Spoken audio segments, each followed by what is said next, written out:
At the family dinner, I asked my parents if they had paid for my surgery. They smiled and said, "We used the money for your brother's wedding. He needed $50,000 for the venue and reception."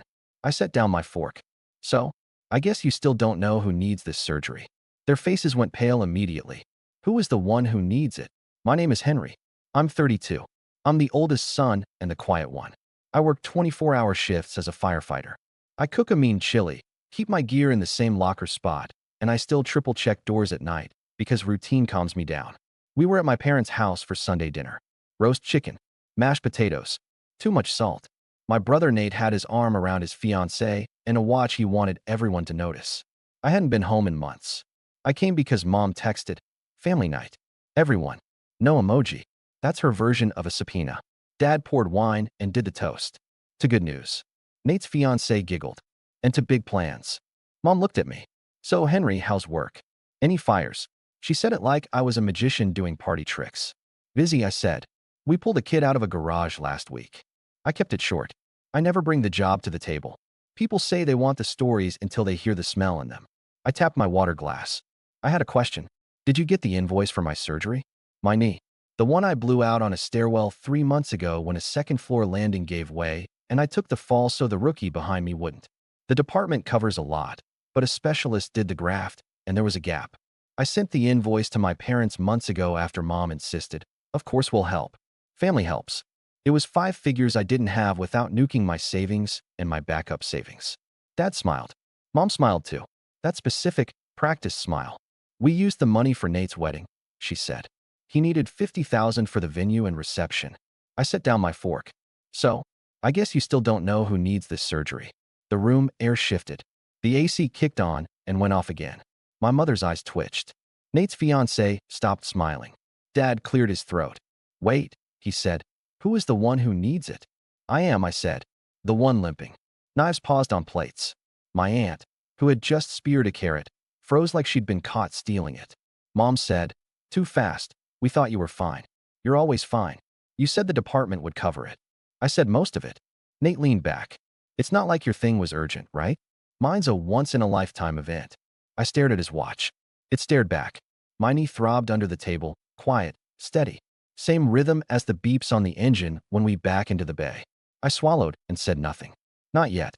I'm telling this the way we tell it when we finally say it out loud, blunt and casual, no metaphors, because that's the only way it stays honest. I grew up in a house where family first meant family first if you're Nate. He was the golden boy early. Soccer trophies. Student government. Prom king. He gave speeches like he was running for something. Mom loved repeating them later like scripture. Dad called him a natural. When I made a fire science class honor roll, he said, "Good. Practical." I got my first job at 15 delivering pizza on a bike with crooked handlebars. At 17, I was mopping floors at the gym before school. I liked knowing I paid for my own sneakers. It felt clean. Money at our table was either a lecture or a brag. "We're not poor," Dad would say. "We're careful." Careful meant I drove the old sedan with the missing hubcap and Nate got the new model because his schedule is full and we can't have him stranded. Careful meant I took community college and night classes for my EMT, then paramedic, then academy, and Nate got out-of-state tuition because networking matters. After graduating the academy, I moved into a small apartment near the station. The building smells like dust and coffee. It's perfect. I kept a second job doing overtime details because the department's schedule runs you hard and then gives you big slabs of time to fill with sleep or second income. I chose income.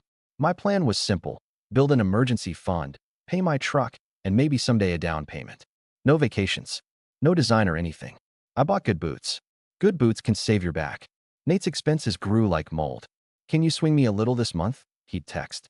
"I'll pay you back Friday." Friday never came. Then it wasn't a little. It was my car registration, my phone, the deposit on the ring, just temporarily. He called them bridges. He never landed. Mom kept score for him. He's under pressure at work. He'll make partner.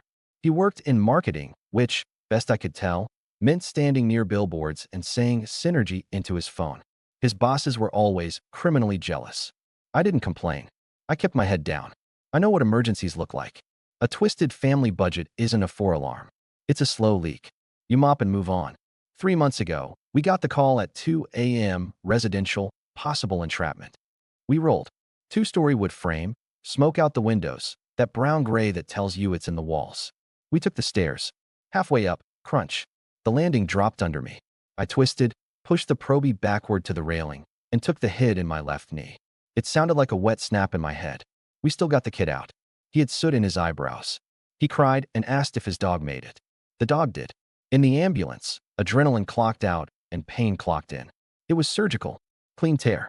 Good prognosis, the ortho said, but there was a gap between what insurance covered and what the specialist charged. My captain said, "We'll fight the claim, but it'll take time." Time I didn't have if I wanted the best repair and a full return to duty. I'd saved for a lot of things. I hadn't saved for a rare surgeon who does the repair our fitness standard likes. The invoice was ugly. 5 digits that start with a 3 you want to pretend starts with an 8, because 8s feel like snowmen and 3s feel like cliffs. Mom called that night. "What do you need?" she asked, voice syrupy. "Say it." "I need a bridge," I said, trying not to joke. "Short term. I'll repay. I already set up a separate account." "We are family," she said. "We don't do ledgers." I emailed them the invoice, the date, the contact. I also sent screenshots of what the department covered and the difference, because I know how Dad loves paperwork. Dad replied with a thumbs-up reaction. Mom texted, "Handled." I scheduled the surgery. I put half down from my savings, the piece I could absorb. I planned to pay the other half with help and then refill the account with overtime once cleared. I visualized ladders. Strength. My knee line getting clean on the MRI. You learn to visualize when you run into smoke. If you don't see it finished, you won't finish it. A week before the final payment, Mom called about dinner. Family night. Everyone. She sounded chirpy. I said yes because I believed the thing she said. Handled. The dining room that night had the same print of the sailboat it's always had. Our family is not a boat family. We are a take photos near boats family. We ate. We smiled. I asked my question. They gave me their answer. "You used the money for the venue?" I repeated. "It's the deposit," Mom said quickly. "And the reception. And the bar. They gave us a discount for paying all at once." It was smart. Smart for who? I asked. "Don't be dramatic," Dad said. "You're covered." "I'm not," I said. "I sent you the difference." "The specialist. People heal all the time without the fancy one," Mom said. "You're strong. You'll bounce back." Nate laughed, not unkind exactly, but from that place where he thinks the world is a soft trampoline he can fall onto. "Bro, it's a knee. No offense. My wedding is in 8 weeks. We can't move it. The venue's booked through next year." "You moved my surgery," I said. Silence. A thick one. Forks paused. My aunt coughed. Mom's smile came back like a mask. "We'll figure something out later," she said. "Right now, we're celebrating." I looked at the phone on the table. I had screenshots, emails, dates. I had the text where Mom wrote, "Handled." I didn't open anything. I sat with the heat in my chest until it cooled. Then I cut a piece of chicken and chewed it like gum. I felt old and very young at the same time. I've been in rooms where the ceiling pops and the floor goes soft. People ask how you know the moment everything changes. You don't know it. You feel it drop under your boot and you make a choice. That night, I made one. I just didn't say it out loud yet. I saw this playbook before. The laughing off, the minimizing, the later. It's the same rhythm families use when they've decided who counts and who funds it. I recognize the tone from every long post I've read where the broke one is only broke because they're underwriting everyone else's show. 2 days later, Mom started a group chat called Wedding Ops. She added me, Dad, Nate, his fiancée, 3 aunts, and a cousin who once stole my rain jacket. The first message was a seating chart photo. "Henry at table 11? I typed. Mom replied, "It's quieter back there. You don't like crowds." Nate added, "Plus the groomsmen are table 2. We're doing tiers. It's a vibe." I typed, "Tier for the guy who paid your bar." No one responded. At 3 a.m., awake because pain medication made my brain itch, I scrolled my files. I built a little folder labeled "So I Remember." Screenshots of Mom's handled. The invoice. Dad's to good news, toast still in my head like a bad ringtone. I added a photo of my brace. I added the calendar blocks I put on for PT. The next week, the hospital called. "Hi, Henry. We still haven't received the second payment. Are you moving the date?" "No," I said. "I'm not moving it." I wired the balance from my savings and then drained the backup savings. It left me with a number I didn't like, a number that made my chest tight. I called my bank and moved my emergency fund into a new account the family didn't know about. I turned off Zelle. I turned on my spine. Then I texted Mom and Dad. "We need to talk about reimbursement." Mom wrote, "We don't do ledgers." Again, as if copy-paste could make it doctrine. I replied with a screenshot of her handled and wrote, "We do when you said handled and used it for something else." Dad called. "Don't send your mother screenshots," he said, voice gravelly. "It's disrespectful. Taking surgery money is not." I asked. "It's complicated." "It's actually simple," I said. He launched into a speech about big families and priorities. I listened until I felt the snap in me. It sounded like the landing in that house. Clean. Final. "Okay," I said. "I'm done funding other people's big days. I'm done being the quiet one that makes your math work." "Henry, don't make this ugly," he said. "We're trying to celebrate." "Then celebrate with your money," I said, and I hung up. I wrote a message in Wedding Ops. "Hi all. Quick note. I can't subsidize the wedding. Effective today. I won't be contributing to any wedding expenses. I won't cover last-minute bridges. I won't be available for emergency cash apps. Also, I'll be in the front row at the ceremony only if Mom and Dad repay the surgery funds by Friday. If not, I'll attend the ceremony from the back and leave after the vows. Boundaries aren't punishment. They're a brace. Mine's titanium." I attached the invoice, the date, the transfer receipt, and Mom's handled. Then I set the chat to mute. Within a minute, the typing dots danced. "Mom, you are humiliating me." "Dad, this is not the place." "Aunt, we can talk about this after the wedding." "Nate, dude, you're choosing money over family." "Me, I'm choosing me's over cake." "Nate, it's 50 grand, not a life." "Me, it's my career on a knee that works." "It is a life." "Mom, we'll figure something out. Stop threatening to sit in the back." "Me, it's not a threat. It's a boundary with a due date." Silence. Then another bubble. "Nate's fiancé. We already told the venue the money came. We can't get it back." "Me, cool. Then you can't get me in the front." Mom called. I let it ring. She left a voicemail saying I'd embarrassed the family. It sounded like she'd practiced the line in the mirror. Friday came. No transfer. "No, we're sorry." Just a photo in the chat of a champagne tasting with the caption, "Finalizing bubbles."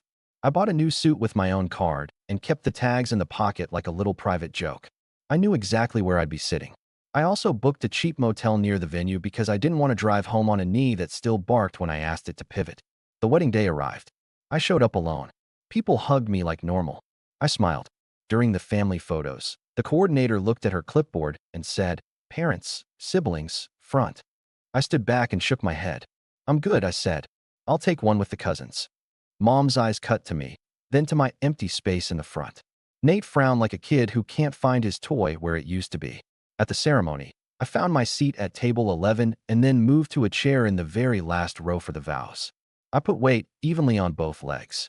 When the ushers asked me to move up, I said, "Family paid for the front row." I didn't.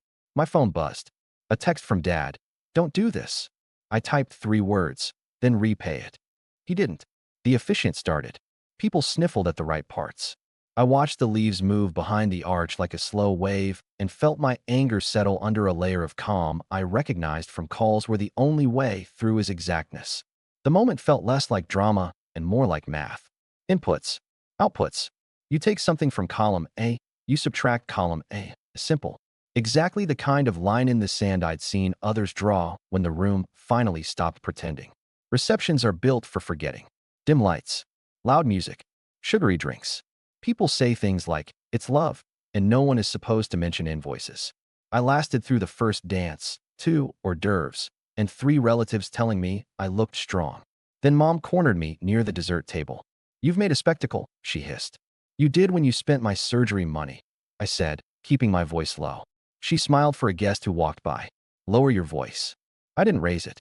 "Repay what you used, and I'll move up a row, sure. Until then, my seat is perfect." Dad joined, jaw tight. "Son, we're not doing the son voice," I said. "We're doing the you took money voice." Nate slid in. He smelled like cologne and impatience. "Bro, you could have called me. I would have explained." "You knew," I said. "You watched them do it. You're the one wearing the venue on your wrist." "It's just money," he said. "No," I said. "It's a promise." He rolled his eyes. "You're being dramatic." "Cool," I said. "Watch me be consistent too." I stepped away before the part of me that wants to say everything said everything. I went outside and leaned against a pillar. My knee hummed. I thought about the kid in the smoke, his small hand in mine. I thought about the probie who still texts me workout videos and asks if he's doing deadlifts right. I thought about the men and women who show up to my door at 2 a.m. when the bell rings, and we become one machine. I don't owe anyone a show. I owe myself a standard. I check my messages. One from my captain, how's the leg? One from my PT, Monday at 10. Remember to hydrate. One from an unknown number. Hi, I'm Aunt Carol's friend. I'm an attorney. If you need help setting boundaries with family around money, call me. I laughed. Then I saved the number. When the bouquet toss happened, I walked to my motel. My phone lit up with a new group chat, just the cousins. We saw where you sat, one wrote. We're proud of you, another said. I told Aunt Carol last year I'm not paying for her emergency Europe trip, another added. Little dominoes, tipping. I slept like a person who just came home from a long call. Heavy, dreamless.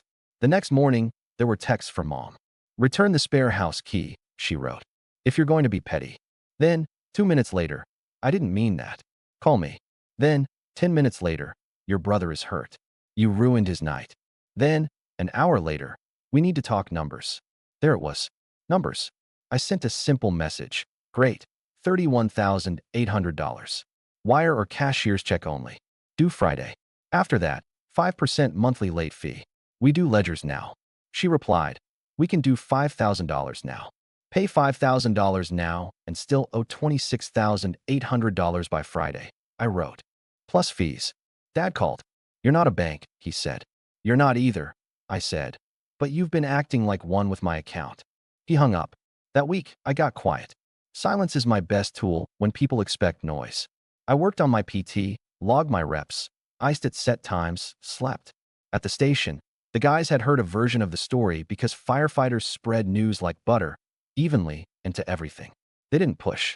They brought me coffee and told bad jokes. Thursday, Mom texted, we'll repay half now, half next month. Wire the half today, I wrote. If the second half doesn't arrive by the end of next month, late fee applies. An hour later, a wire came through, $15,900. The transfer description said gift. I smiled even though my chest tightened. I screenshotted it and added it to the So I Remember folder. Then I texted, received. Balance due, $15,900 by the 30th.